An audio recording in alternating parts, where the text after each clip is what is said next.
大唐永兴军制置使外臣李元清参见大王。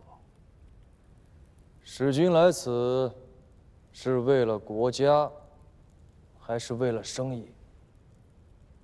为国家，亦为生意。大王不能卖。吴越祖训：谨守臣道，善事中原大国。而今赵官家有南征之意，而国中却卖战船于南唐，有悖臣道，有违大事。若遍经天子，问罪于大王，大王当何以自处？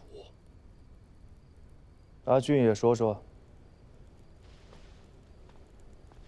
回禀父王，两国相争100年，仇仇如渊，波涛之上，战船是输赢，是胜负，更是国运，岂有将国运拱手让人之理？阿平怎么看？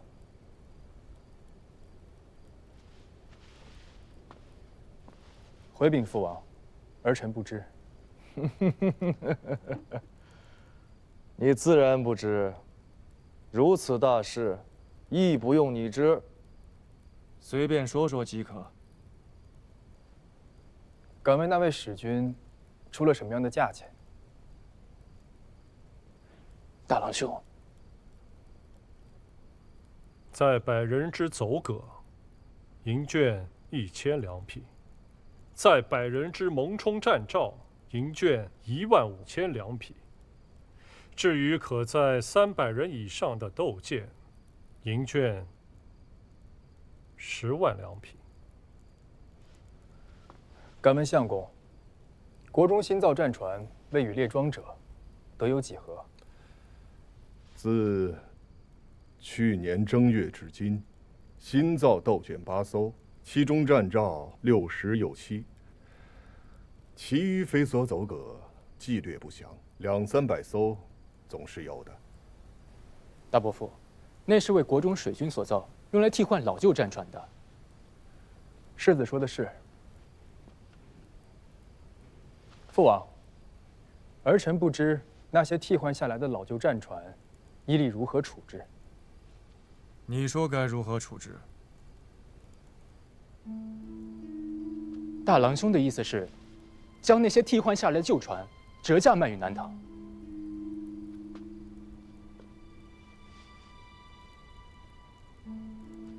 儿臣认为，可以不折价。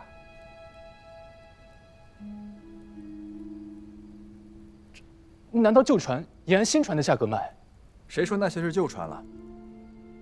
刷些漆上去，颜色弄得鲜亮一些，连同南唐水军的旗号、金鼓一并与它配齐。一艘花团锦簇的蒙冲战兆，让他拿3万两匹银券来换；另一艘崭新的飞梭走葛，值上个3000两匹，也不为过。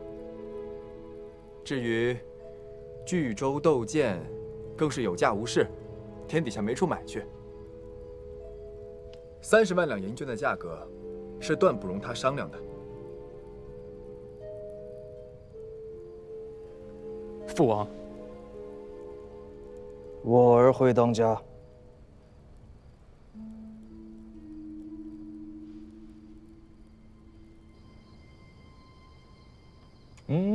动了。没动。动了。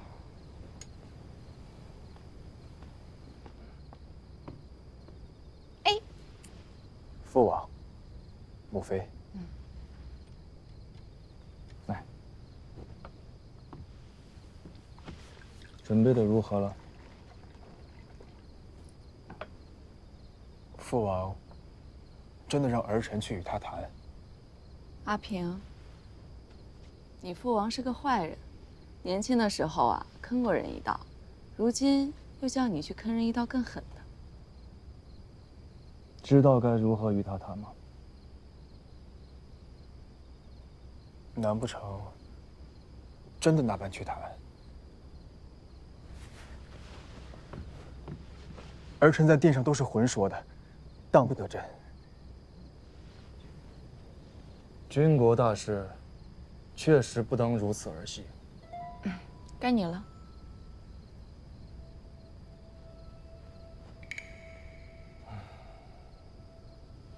价钱便按照你说的定吧。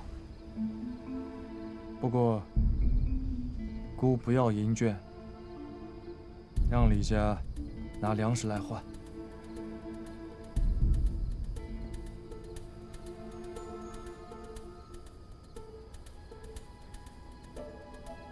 诺。吴越鼠辈欺人太甚！陛下，臣有一计，可两全其美，更可使吴越前世自食其果。说来，前9要粮，是因为此番不独我大唐深受水患之苦，吴越国中亦受其灾，受灾州县人口怕是倍于我朝，故此不要金帛，而要粮食，实在是国内缺粮，饿殍遍也。这才借我朝买船之机，大行勒索，为的是解自家之危。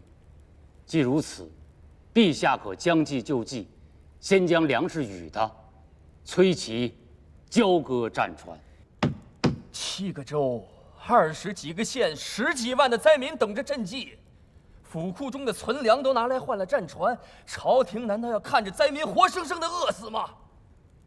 陛下可敕令与吴越援边州县打开关卡，放灾民南下就是。陛下不可。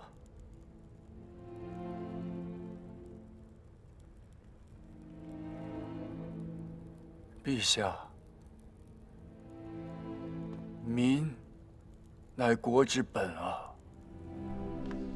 辽遣都驻地就在太湖西侧，可以就近设一处关卡。对，入卡的轻壮可以先发去挖红泥，以工代赈。2万进京已给你地光考试，仅此一处为日，也有干粮传堂灾民不下万数。大王，先生免礼。都准备妥当了？苏州、湖州、衢州，共计16处关卡，沿途设了238处战棚，抽调了8000镇兵和2800名胥吏，由中书及州县112名各级官吏统领提调。自浙西营田司调拨了15万斛粮米，每处战棚都设有10余处粥灶，并备有衣饰和各色药材。多糜费些粮米，亦不打紧。务求有序啊！相府也发下了札子，将这桩差事纳入精遂考绩，各官所辖若能不死一人，即为上重。上。大王，朝廷故事，凡所考绩上者，力不受人，上中已是极美。我知道。若能不死一人，相府录考绩为上，后缺者就地补官，时任者则进品质一级。可咱们缺人口啊，沈兄。臣明白。说起来，算是一军13州86县，可论及丁口数，却连中原的3、5个大郡都不足啊！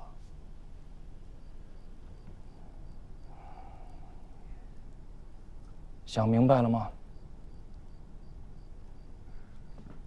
父王这笔生意，不只要南唐的粮。你记住了，民为国之根本。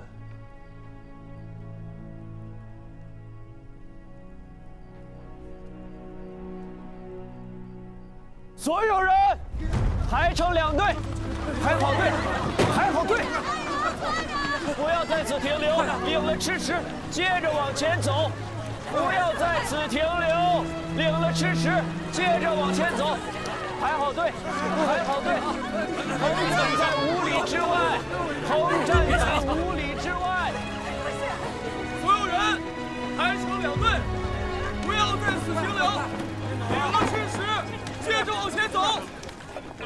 来，大家排好队啊，在前面领竹。跟大家说一下啊，一户领1根，只能领1根。一户最多领1根，不要多领。